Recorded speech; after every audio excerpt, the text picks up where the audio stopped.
दोस्तों, अगर आपने अभी तक पिंकू टिंकू और गोस्ट फेस हॉरर स्टोरी के बाकी पार्ट नहीं देखे तो पहले उन्हें देख लें, वरना ये स्टोरी आपको समझ में नहीं आएगी।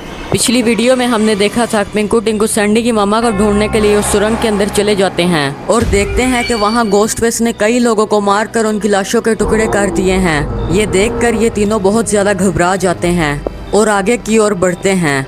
आगे बढ़कर पिंकू देखता है कि वहाँ एक लकड़ी के टेबल के ऊपर बहुत सारे हथियार पड़े हुए हैं, जिनमें बहुत सारे छुरी, चाकू और नोकदार हथियार भी शामिल थे।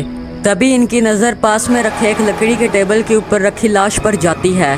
उस लाश का जिस्म गायब था और आंखें सर से बाहर थी और उस लाश के टुकड़े टुकड़े गोस्टफेस ने कर दिए थे। सैंडी उस लाश को बहुत गौर से देखने लगता है कि ये देखकर सैंडी को कुछ याद आ रहा है।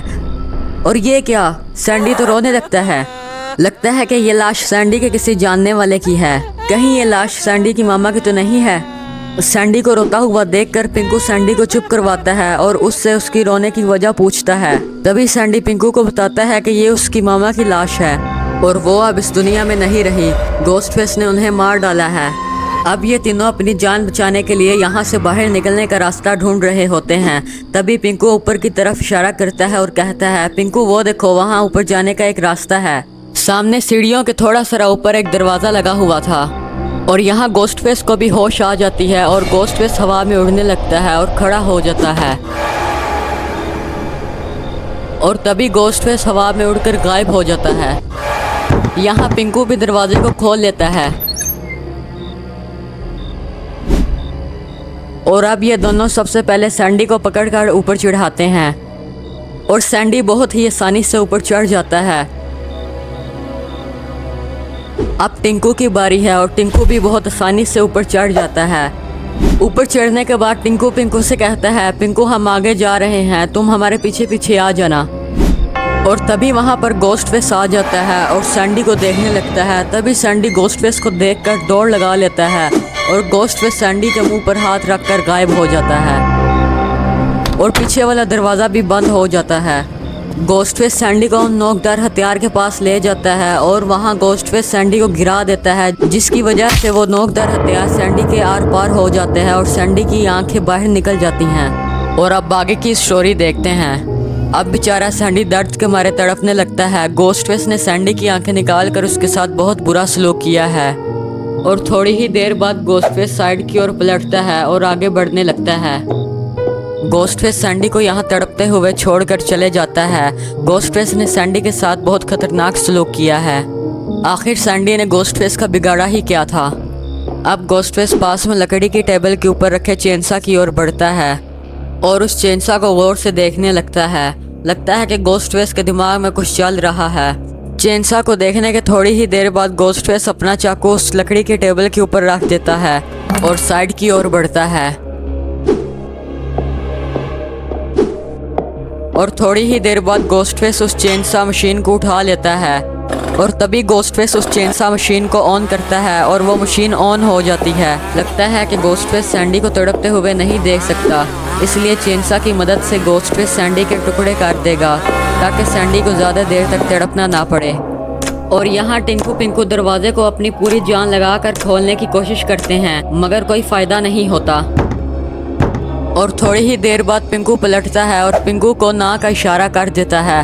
तभी टिंकू पिंकू को साइड की तरफ होने का इशारा करता है और पिंकू ने अपनी पूरी जान लगाकर दरवाजे को तोड़ने की कोशिश की, मगर कोई फ़ायदा नहीं हुआ। अब पिंकू टिंकू से कहता है, पिंकू गोस्टफेस बहुत खतरनाक है, उसने अब तक सैंडी को भी मार डाला होगा।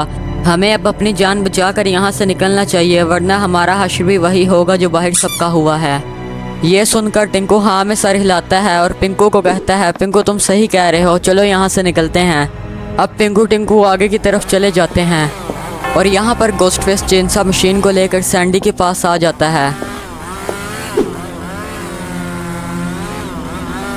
अब गोस्टफेस सैंडी को आखिरी बार देखने लगता है और सैंडी से कहता है, Hello, Sandy. Let's play again. Please don't move. ये कहकर गोस्टफेस दोबारा चेनसा को ऑन कर देता है। और ये क्या? गोस्टफेस चेनसा को सैंडी के ऊपर बुरी तरह से चला देता है। Sandy, my son, go up and have fun.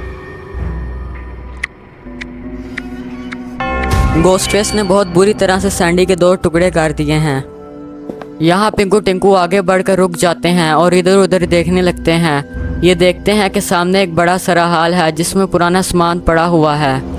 ये घोस्टफेस का पर्सनल हॉल है। घोस्टफेस यहाँ किसी को भी नहीं आने देता। ये दोनों हॉल में रखा सामान बहुत गौर से देख रहे होते हैं। तभी टिंकू नीचे उतरता है।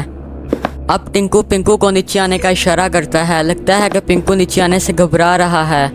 और ये क्या, पिंकू का तो बैलेंस ही बिगड़ गया और पिंकू पलटी खाकर नीचे गिर जाता है। अब पिंकू उठने का नाम ही नहीं ले रहा और अपनी जगह से भी नहीं हिल रहा। ये देखकर टिंकू समझ जाता है कि पिंकू उससे कोई शैतानी कर रहा है। तभी टिंकू पिंकू को एक ज़ोरदार लात मार देता है जिससे पिंकू फौरी तौर पर उठ जाता है। अपनी शैतानियाँ ख़त्म करके ये लोग पास में रखे सामान की ओर बढ़ते हैं। ये देखते हैं कि वहाँ बहुत सारे ख़तरनाक हथियार पड़े हुए हैं। एक से एक नया हथियार भी पड़ा हुआ है।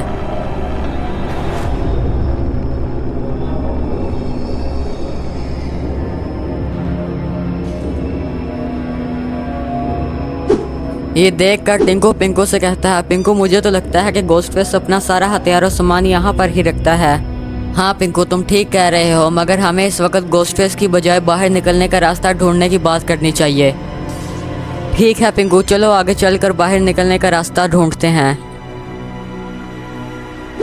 ये कहकर ये दोनों आगे बढ़ते हैं। आगे बढ़ते हुए ये लोग इधर उधर देखते हैं कि वहाँ घोस्टफेस ने क्या क्या रखा हुआ है।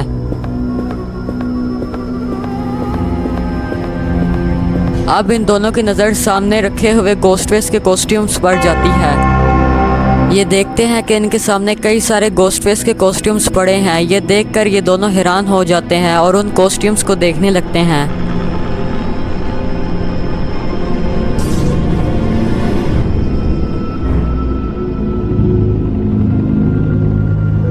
थोड़ी ही देर बाद पिंकू टिंकू से कहता है, पिंकू मुझे तो लगता था कि घोस्टफेस वही बदबूदार कपड़े पहन ही रखता है, मगर ये देखकर मुझे पता चला कि वो तो बड़ा साफ आदमी निकला। टिंकू, अगर हमने जल्दी यहाँ से बाहर निकलने का रास्ता नहीं ढूंढा तो वो हमें भी साफ कर देगा। फिर तुम देखते रहना घोस्टफेस की सफाई।